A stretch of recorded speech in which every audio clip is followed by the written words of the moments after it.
Na dor, aproxime-se mais de Deus. Da série Uma Vida com Propósitos, do pastor Rick Warren. A palavra de Deus nos diz no livro de 2 Coríntios, capítulo 1, versículos de 8 a 10. O próprio apóstolo Paulo dizendo que nós estávamos realmente esmagados e oprimidos. Mas ele viu como éramos impotentes para nos ajudar a nós mesmos. E no final isso foi bom, pois então podemos colocar tudo nas mãos de Deus, o único que poderia nos salvar, pois Ele pode até ressuscitar os mortos, e Ele nos ajudou. Depois você confere lá no livro de 2 Coríntios, capítulo 1, versículos de 8 a 10. Mas eu recomendo que você leia o capítulo inteiro e, por que não, o livro, para entender um pouco mais sobre essa história que o apóstolo Paulo nos conta.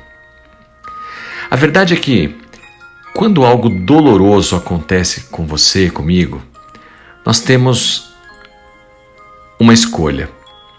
Nós podemos correr para Deus ou podemos correr de Deus. É isso mesmo. Tem pessoas que, em meio às dores, em vez de se aproximar de Deus, elas fogem de Deus. Se você estiver fugindo de Deus, eu te pergunto, para onde você está correndo? Aonde é o seu refúgio? Quem poderia ajudá-lo mais em sua dor do que Deus? O pastor Rick Warren conta a história do falecimento do seu filho, Mateus. E ele diz que ele teve que escolher por diversas vezes correr para Deus. Na verdade, ele conta que durante os anos que sucederam o falecimento do filho, ele passou muito mais tempo a sós com Deus do que todos os anos anteriores da vida dele juntos. E por que isso aconteceu? Porque na dor nós devemos nos aproximar mais de Deus. Como você se aproxima de Deus quando está numa situação como essa, sentindo dor, medo? A primeira coisa que devemos fazer é dizer a Deus exatamente como nós estamos nos sentindo. Imagina você em meio a um furacão, a um terremoto, a um acidente. Normalmente, muitas pessoas gritam, "Meu Deus!", como uma forma de exclamação. Na oração, você deve falar assim também com Deus, expressar os seus sentimentos mais genuínos.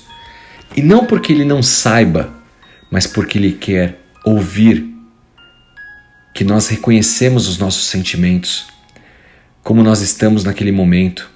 E então, fazemos uma oração de lamentação. Se tiver que chorar, chore. Se tiver que reclamar, reclame. Se tiver que pedir, peça. Mas não fique longe de Deus.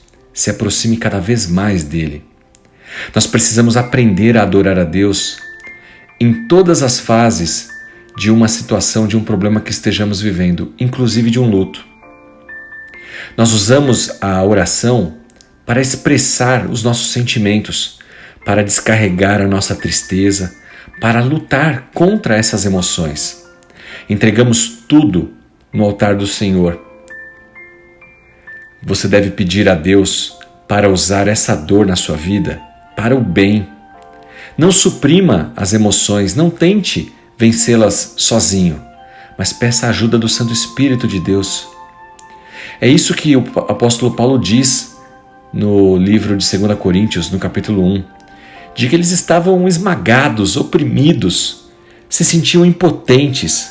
E no final das contas isso foi bom, porque isso fez com que eles se aproximassem de Deus, pois sabiam que Deus era o único que podia salvá-los, era o único capaz de ressuscitar mortos, e viram a mão do Senhor agindo poderosamente. Pastor Rick Warren ainda diz que tem visto tantas pessoas transformadas pelo processo de aprendizado em relação à oração, à confiança e a se aproximar de Deus quando pessoas estão com dor. As pessoas aprenderam que Deus nunca está distante, mas que nós muitas vezes nos distanciamos de Deus. Não desperdice sua dor. Faça com que ela, na verdade, o torne para mais próximo de Deus. Gaste o seu tempo com a leitura da palavra. Lembre-se das promessas de Deus em sua vida e coloque no altar do Senhor todas as suas angústias, dores, lamentações. Ele está sempre pronto a nos escutar. A qualquer dia, a qualquer hora, Deus é contigo, meu irmão, minha irmã. Não sofra sozinho. Fale com o Senhor nesse exato momento e peça que Ele mesmo, através do Santo Espírito, te conforte, console o seu coração, te dê novo ânimo, alegria e felicidade para seguir em frente. Que Deus te abençoe. Em nome de Jesus Cristo. Amém.